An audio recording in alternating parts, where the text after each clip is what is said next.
Mesdames, Messieurs, bonsoir. Les affaires de la cité, votre nouvelle émission est heureuse de vous retrouver. Après le premier numéro qui a été consacré à la santé, un secteur sensible et prioritaire, le deuxième numéro s'intéresse à un autre secteur tout aussi important que stratégique. Il s'agit de l'éducation, plus particulièrement de l'enseignement supérieur.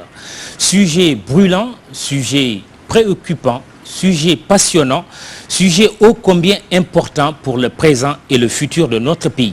Il n'y a pas un seul pays au monde qui a pu se développer sans un enseignement supérieur de qualité.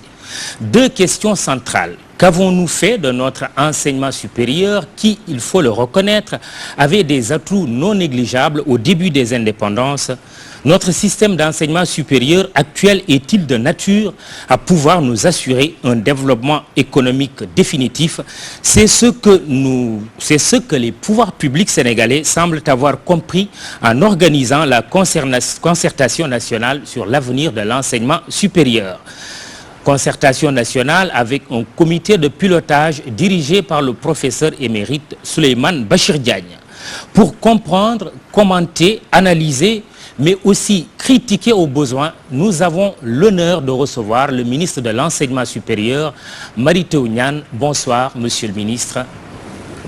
Bonsoir. Merci d'accepter notre invitation. Nous allons tout de suite commencer par le portrait de notre invité. Il est signé Djenaba Sidouba.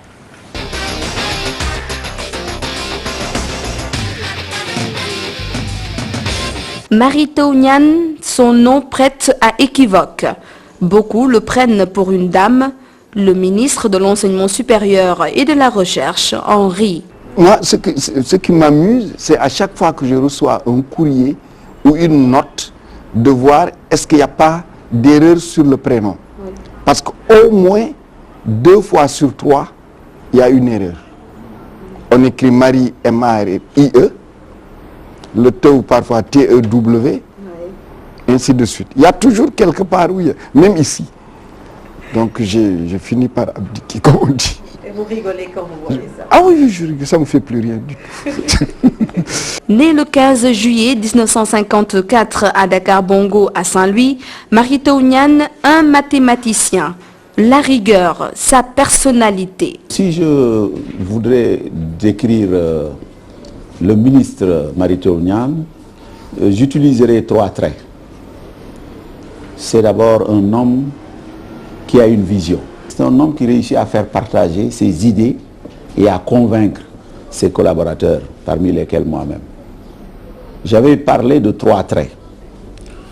C'est un monsieur qui a une pensée claire. Un bon mathématicien, lorsqu'il argumente, les idées sont claires. Et le 3e trait, c'est que c'est un monsieur qui a l'agir juste.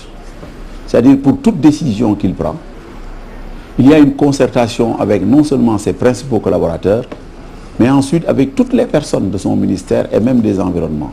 Nommé ministre le 29 octobre 2012, Mary Teuw Niane a changé de vie et de travail. Il est le patron de l'enseignement supérieur, mais ses conférences et cours à travers le monde lui manquent terriblement. Ah si, ça me manque énormément. Et il faut dire ça a commencé à me manquer d'ailleurs en étant recteur. Parce que c'est extraordinaire. Donner des cours, avoir une salle de classe et, comme on dit, sympathiser avec elle, communier avec elle et discuter, échanger. Ça, je pense que c'est difficilement remplaçable. Mary Teuw est père de 5 enfants. Le ministre de l'Enseignement supérieur change de visage et de look le temps d'un week-end. C'est ma manière d'être à la maison. Pour dire la vérité, le costume, la cravate, je me suis imposé cela quand j'ai été nommé recteur. Parce que ce n'était pas mon habillement traditionnel. Et évidemment, étant ministre, je suis obligé de mettre ça. Mais dès que j'entre ici, je m'en débarrasse le plus rapidement possible. Et le blouson, c'est mon habit le plus, comme on dit, traditionnel ici. Mais le comportement reste intact, de la fermeté même à la maison, un défaut de la vie de son épouse. Il est très rigoureux et très pointueux. Surtout, hein, il l'amène à la maison, surtout avec ses enfants. Pour le travail aussi, il est rigoureux, pour l'éducation des enfants, pour le comportement et tout. Ça peut être un défaut, parce que des fois les gens ne le comprennent pas, surtout les enfants, des fois ils se plaignent. Parce que même s'il revient tard dans la nuit, il tient à leur parler, à voir est-ce qu'ils ont fait leur travail, est-ce qu'ils se sont bien comportés, etc. Un mari exemplaire, vraiment, un bon mari et un bon père de famille. Un papa qui n'est pas souvent à la maison. Moi, c'est Ngolo Kodenyan et je suis l'aîné. Et là, il y a mes frères et sœurs, Abdou Khadr, Bigué, qui est la cadette, et Mamadou. Il y a aussi Aïssatou, ma petite sœur. Elle, en ce moment, elle n'est pas là, elle est à Toulouse pour ses études. Ah, c'est un homme très rigoureux, aussi bien sur le plan de son travail que sur la vie de tous les jours. Il est très rigoureux. Il n'est peut-être pas tout le temps à la maison à cause de ses fonctions, mais c'est un très bon père de famille qui est très attentionné et très aimable. Certainement, il nous manque, mais bon, on a aussi l'habitude parce que depuis le bas âge, soit c'était des voyages d'études ou bien des conférences, donc on est un peu habitué.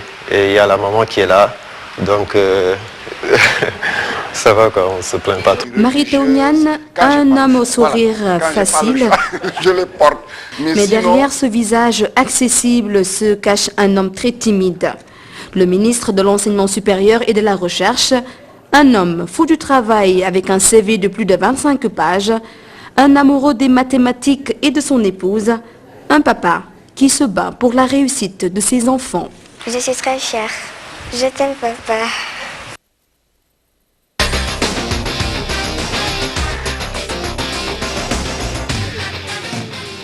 Monsieur le ministre, que répondez-vous à votre fille qui vous dit qu'elle vous aime? Je l'aime, j'aime toute ma famille, je suis attentif à leur réussite et je l'aime d'autant plus qu'elle porte aussi le nom de ma maman, que j'aime par-dessus tout. Alors, est-ce que vous pensez que vous êtes un bon père de famille parce que les responsabilités vous occupent depuis des années, recteur de l'université Gaston Berger de Saint-Louis, pour ne citer que cette fonction, et celle aujourd'hui de ministre de l'Enseignement supérieur et de la Recherche? Je pense qu'ils ont été indulgents. Je pense que je l'ai été complètement autour des années 90 jusqu'au milieu des années 2000. Et ce qui explique d'ailleurs, quand vous voyez les enfants, vous avez deux groupes. Ceux qui sont au moins bilingues au niveau national, qui parlent le Wolof et le Pulaar, et la dernière génération qui comprend le Pulaar et ne le parle pas, parce que je n'avais pas eu assez de temps à la maison pour leur apprendre ma langue maternelle. Donc ils sont indulgents, je pense.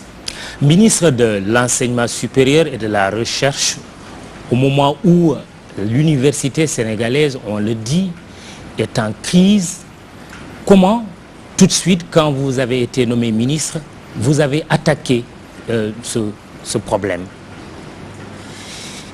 Il faut dire que je n'ai pas perdu de temps, parce que d'abord, c'est une responsabilité confiée par le président de la République, servir au plus haut niveau son pays. Je pense qu'appelle à mobiliser son énergie, ses connaissances, ses compétences et aussi tout l'espace pour essayer tout de suite de s'attaquer à ce système qui est en crise, comme vous l'avez dit. Et vous le confirmez, il est en crise? Il est en crise. Et la concertation, d'ailleurs, a eu à le dire, et le comité de pilotage dans son pré-rapport. Ce n'est pas nouveau. Mais j'ai eu l'avantage d'être dans le système et d'avoir participé à beaucoup de réflexions, d'en avoir dirigé certaines. Et je pense que ceci m'a permis tout de suite de mettre en œuvre une des instructions importantes du président de la République, qui était la tenue des concertations nationales pour l'avenir de l'enseignement supérieur. Car il s'agit ici d'avoir un diagnostic et d'avoir une feuille de route pour la décennie à venir. Et je pense qu'au bout de 4-5 mois, nous avons pu tenir ces concertations grâce à une équipe, un comité de pilotage dynamique avec le professeur Souleymane Bachir Diagne. Nous nous sommes aussi mis en relation avec les partenaires, puisque nous avons rencontré très tôt les syndicats, les parents d'élèves, en fait tous ceux qui sont concernés par l'école et l'enseignement supérieur, le monde du travail, le MEDES, le CNP et d'autres structures, pour nous faire une idée claire et aussi amener tout le monde à comprendre. Et vous l'avez dit dans votre introduction, que l'enseignement supérieur, la recherche et l'innovation sont les principaux leviers du développement économique de ce pays. Si nous voulons atteindre l'émergence économique, c'est là qu'il faut appuyer. Donc il faut résoudre les problèmes et regarder vers l'avenir en mettant en œuvre évidemment une politique qui, de toute façon, devra résoudre des problèmes qui sont devant nous. Vous voyez, l'année dernière, nous avions eu 33 000 bacheliers, avec 70% de littéraires. Dès maintenant, nous avons 107 000 candidats au bac. Vous imaginez le saut. C'est une excellente chose, mais en même temps, il faut se préparer, d'autant plus que c'est des bacheliers avec un profil qui n'est pas adapté à ce que nous voulons faire à travers l'économie du pays. Donc nous nous sommes attaqués tout de suite à cela. Les questions des infrastructures, l'ouverture du premier institut supérieur d'enseignement professionnel, la planification de la carte universitaire et de l'accès, et en même temps les questions latentes, les questions qui étaient là en suspens, les questions posées par les syndicats et posées par les étudiantes et les étudiants. Voilà un peu en quelques mois le pain quotidien, en tout cas du travail que nous faisons au niveau de ce ministère de l'enseignement supérieur et de la recherche. Très bien. Je précise que cette émission se déroule en présence d'un public qui aura l'opportunité tout à l'heure de poser des questions, mais aussi deux de mes confrères, Cheikh Thiam, directeur général du Soleil, et Momar Diong, rédacteur en chef de Nouvel Horizon, vont me rejoindre vers la fin pour également poser leurs questions. Mary Teuw Niane, déjà dans l'entame, la concertation nationale a fait beaucoup de bruit. Certains sont même allés jusqu'à dire que le professeur Souleymane Bachir Diagne, président du comité de pilotage, était disqualifié. Est-ce que vous avez entendu ce son de cloche-là et comment vous avez réagi pour que finalement la concertation nationale sur l'avenir de l'enseignement supérieur puisse se tenir? Oui, je pense que c'est tout à fait naturel. Comme vous l'avez dit, c'est un système en crise. C'est un système dans lequel les acteurs ont une culture. Parce que nous avons les principaux acteurs, ce sont les enseignants-chercheurs, les chercheurs, ce sont des hommes et des femmes habitués qui ont l'esprit critique, qui sont des chercheurs, qui sont des gens de réflexion. Et c'est tout à fait naturel qu'un débat se pose. Et c'est la même chose pour les étudiantes et les étudiants, c'est la même chose pour les personnels administratifs, techniques et de services. Et les questions majeures, puisque tout le monde a perçu qu'il fallait changer. Comment le faire? Changer, évidemment, touche des intérêts, touche des situations établies et amène sans doute des ruptures. Et ceci, évidemment, a entraîné un grand débat et je trouvais que c'était très positif. Et ce qui est heureux, puisque ce débat a eu lieu avant, pendant, que cette concertation est aboutie à ces conclusions, ces 78 recommandations adoptées par consensus. Et j'ai senti dans les yeux des uns et des autres, durant ces 4 jours de concertation, cette envie d'abord de participer à l'élaboration de cette nouvelle vision de l'enseignement supérieur pour notre pays. Depuis le parent d'élève, le patron d'entreprise, le décideur du public ou le partenaire au développement, l'enseignant-chercheur, le chercheur, l'étudiant, l'élève, ainsi de suite, tout ce monde a, je dirais, communié dans un débat parfois difficile, parfois heurté, mais c'est normal, notre espace est un espace de débat et de discussion. Et en fin de compte, nous sommes arrivés à ces conclusions et j'en suis heureux parce qu'aujourd'hui, j'ai 78 mesures, c'est une feuille de route et nous avons dès l'après-midi commencé à travailler pour opérationnaliser cela et en vue d'un conseil présidentiel qui va arriver dans les semaines à venir, je peux même vous dire pratiquement le 6 mai, et qui va permettre au gouvernement de prendre de grandes décisions, particulièrement le président de la République. Très bien, on verra ces décisions-là. Je vous propose de suivre le sujet que nous avons tourné sur les effectifs, des effectifs pléthoriques à l'université Cheikh Anta Diop de Dakar, et c'est un reportage de Fatou Kinedem.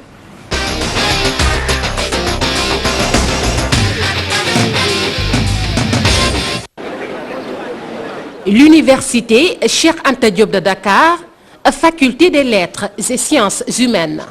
Ici, c'est la course contre la montre pour avoir une place dans les amphithéâtres, sinon on occupe les couloirs. On a tout fait pour venir à l'heure, net avant l'heure, mais tu as vu la salle, c'est déjà plein. On est obligé de rester par terre. Même si tu viens à l'heure, il y a des personnes qui, quand ils arrivent, net, ils prennent des places pour leurs copains. Avec l'effectif là, bon, vraiment, c'est dommage. Difficile dans ces conditions de comprendre les cours selon les étudiants. On s'entasse comme des sardines dans les amphis. Là, ça pose un problème de compréhension. On ne parvient même pas à entendre ce que disent les professeurs. Autre point décrié, la qualité de l'enseignement. Pour l'année dernière, en deuxième année, ils étaient presque 2000. Donc, si vous avez à corriger 2000 copies, ça veut dire que vous avez à lire... Bon, chaque copie, c'est au moins 4 pages. Ça veut dire que vous avez à lire 4000 pages. Demandez-moi en fait quels sont les Sénégalais qui peuvent lire 4000 pages dans une université où il n'y a pas souvent de l'électricité ou parfois il n'y a pas de connexion Internet. Comment peut-on utiliser les TIC pour enseigner? Bon, là aussi, je pense que c'est un rêve. L'effectif des étudiants à l'UCAD est jugé pléthorique, un paradoxe vu que le Sénégal est toujours à la traîne concernant le nombre d'éduqués. On ne peut pas développer ces pays-là avec tout juste 1% d'éduqués, c'est impossible. Dans tous les pays émergents, les gens parlent de 50 à 70% des gens qui sont éduqués. Et c'est là aussi la base. Il ne faut pas qu'on se leurre.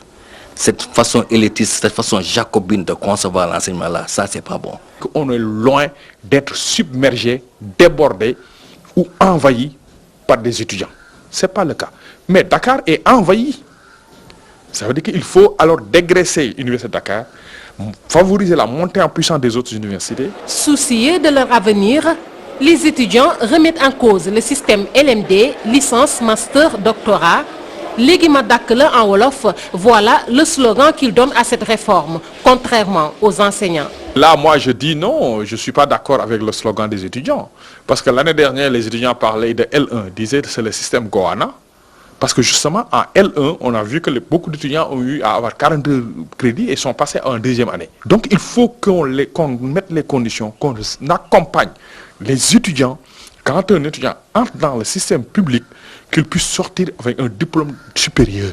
Si cette réforme est l'une des solutions pour sauver l'enseignement supérieur, sa réussite est à revoir dans ce contexte. À l'université de Dakar, vous avez des effectifs qui ne vont pas avec le LMD.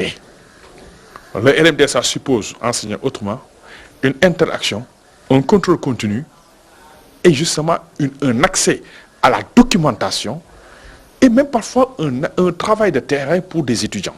L'UCAD compte 217 salles fonctionnelles disponibles pour 23 253 étudiants. Actuellement, le nombre d'étudiants avoisine les 80 000 pour moins de 1500 enseignants.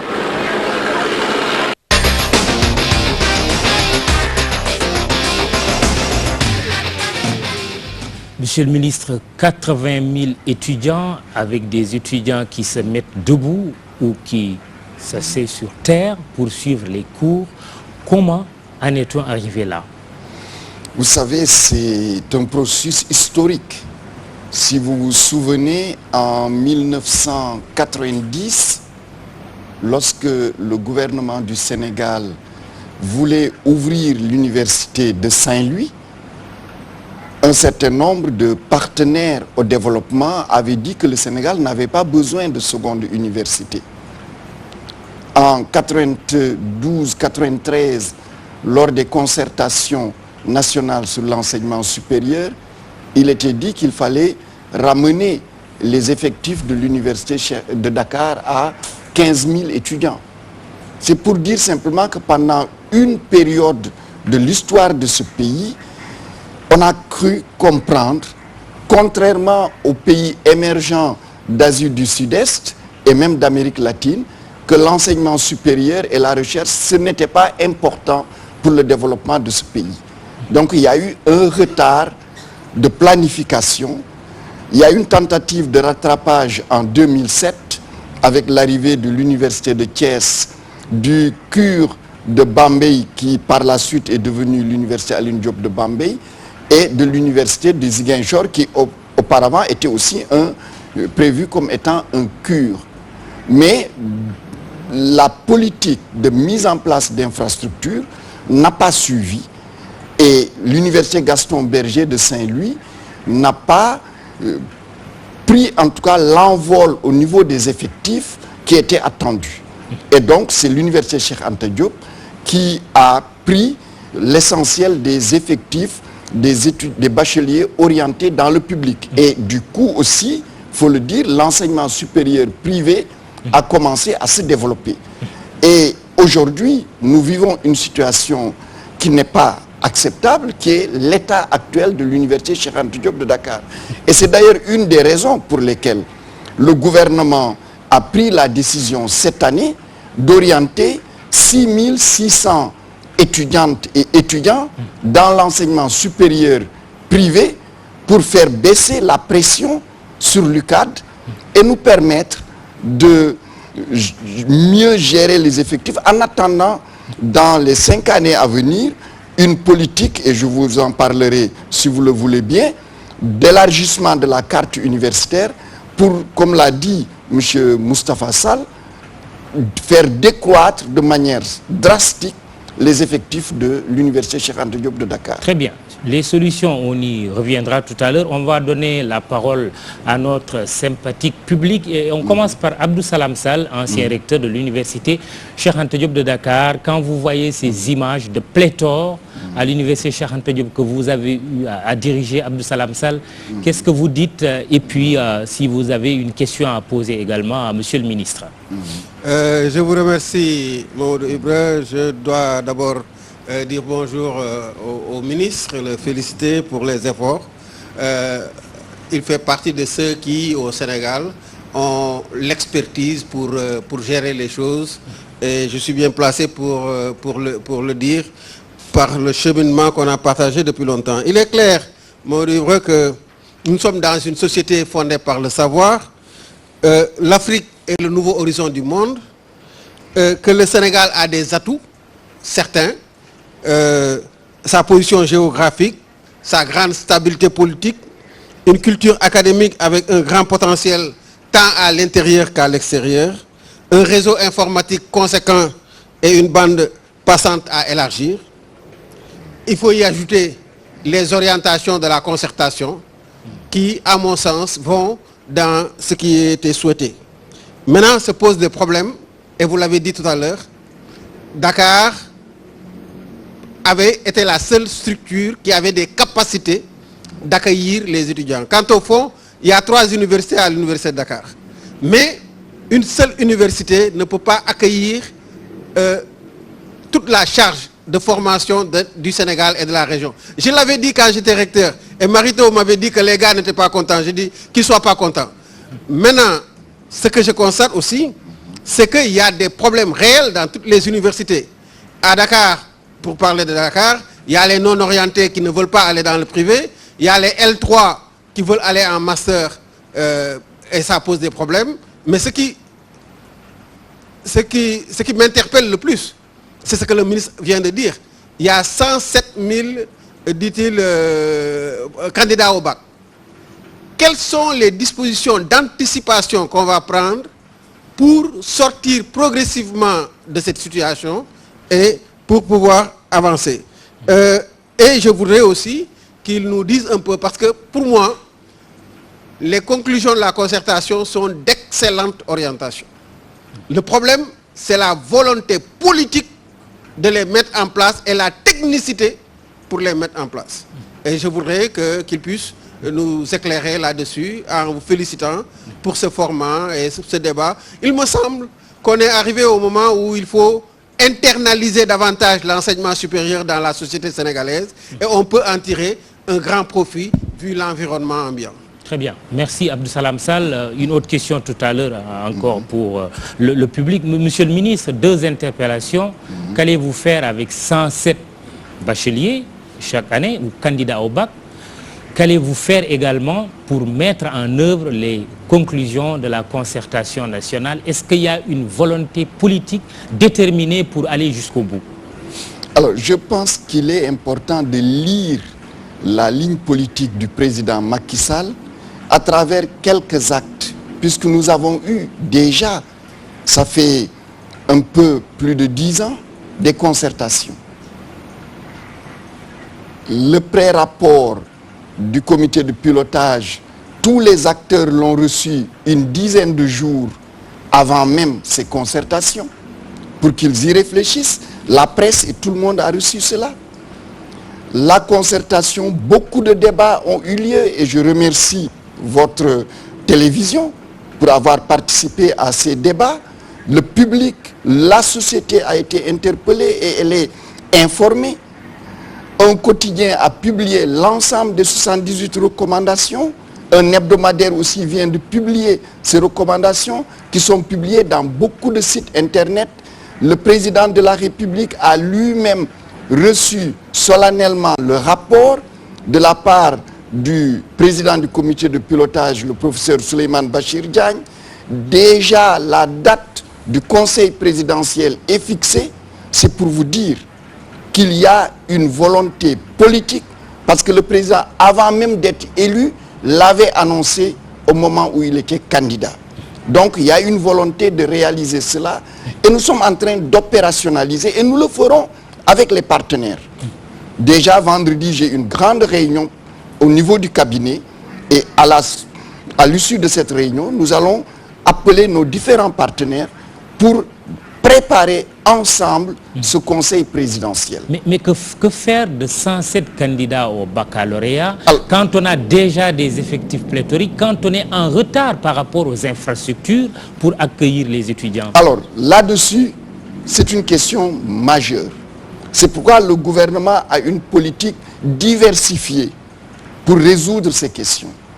Vous le savez, des bâtiments ne poussent pas en un jour. Ça demande un temps de mise en place. Mais déjà, au sein de toutes les universités, il y a un certain nombre d'infrastructures qui ont commencé à être construites depuis 2006, 2007, 2008. Nous sommes en train de les finaliser.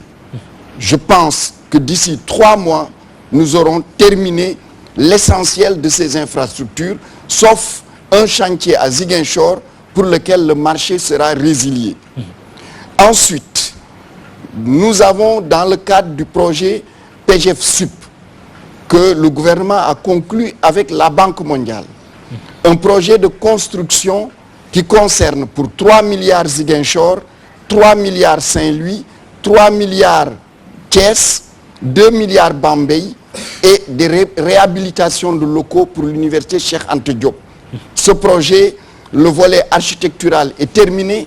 Les chantiers vont démarrer au début de l'année universitaire 2013-2014.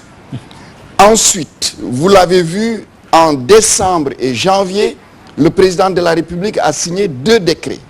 Le premier décret qui crée la 2e université de Dakar sur le site de l'université du futur africain, qui va être une université de l'ordre de 30 000 étudiants et une université d'excellence. Et le financement est acquis avec la Banque mondiale.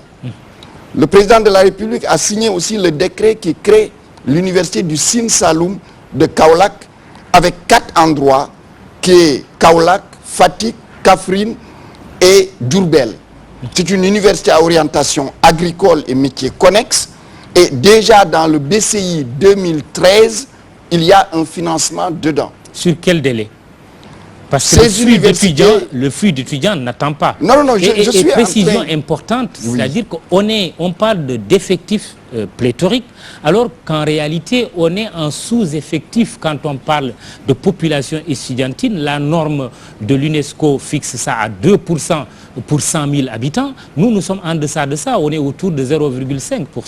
Oui, nous sommes en train, je vous dis, le plan que nous avons, et vous allez vous rendre compte que nous allons répondre à toutes ces questions.